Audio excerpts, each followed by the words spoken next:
Imagine having a gunny sergeant in the Marine Corps for a dad. Imagine not having your dad at your first birthday, to see you off to your first days of school, to escort you for homecoming court, to cheer you on at swim meets, or to see senior award ceremonies. Imagine a life where you don't know what continent your dad is on, fighting for our country's freedom until he's safe back at home. Hard, right? Well, welcome to the last 22 years of my life. My dad was in the Marine Corps for 25 years, fought in the Vietnam War where he was held as a prisoner of war for a short amount of time, and he was even in Saudi Arabia for Desert Storm. With many military families, there's a lot of moving from base to base, but I was fortunate enough to have lived near the same base my entire life. Although my dad was stationed at surrounding bases, they were close enough so that he could commute without picking up our family every couple of years and moving us. My brother wasn't so lucky. While my brother was growing up, my family was stationed in California, Alabama, and North Carolina, but my dad got stationed at Cherry Point Marine Corps Air Station 2 months before I was born, and that's where I grew up.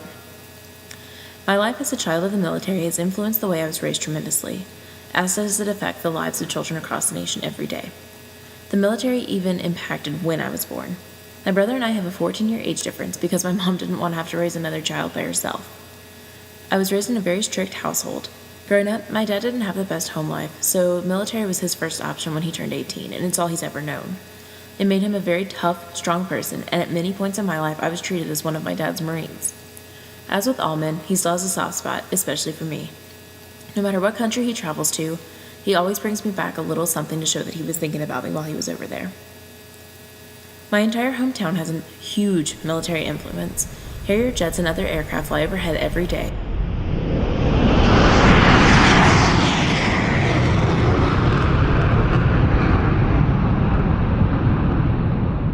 And teachers just stop talking until it passes and continue. You really don't even notice the sound anymore. The sound of freedom is what the military calls it. You get used to having friends come and go as their parents get orders. I don't think I ever had a friend in elementary school that stayed more than 2 or 3 years. As hard as it was for me to lose those friends, I'm sure it was even harder for them adjusting to new school, new town, and not knowing anyone. My best friend in middle school moved to Germany the summer before 8th grade, and although she learned to love it, it was a very hard transition for her. She's just one of the many students that are affected by the military every day. There were 44,000 students in states around the country who had at least one parent deployed or on active duty in 2002 and 2008.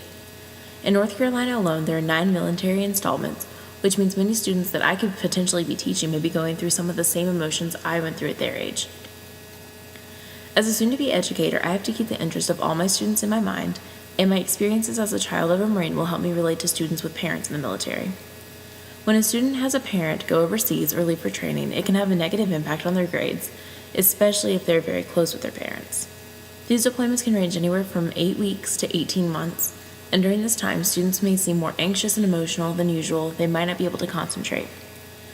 A recent study done by the RAND Corporation found that students with deployed parents scored lower on standardized tests than other students. Many times, teachers don't know how they can help students if they have not had similar life experiences. First thing in any situation is to always be an advocate for the student and listen to what they have to say, provide structure in the classroom, and be patient. Many times students are trying to be strong for the parent who is at home with them, and it doesn't give them the chance to show their real emotions about the situation. To help students who may have a parent deploying, there are a few things that educators can keep in mind. An entire class or school can have students write letters or put together care packages to send overseas, help them put together a scrapbook, or even have a countdown in the classroom until their parent comes home. You can give them comforting reminders and don't make any promises you have no control over, and always encourage them to stay busy.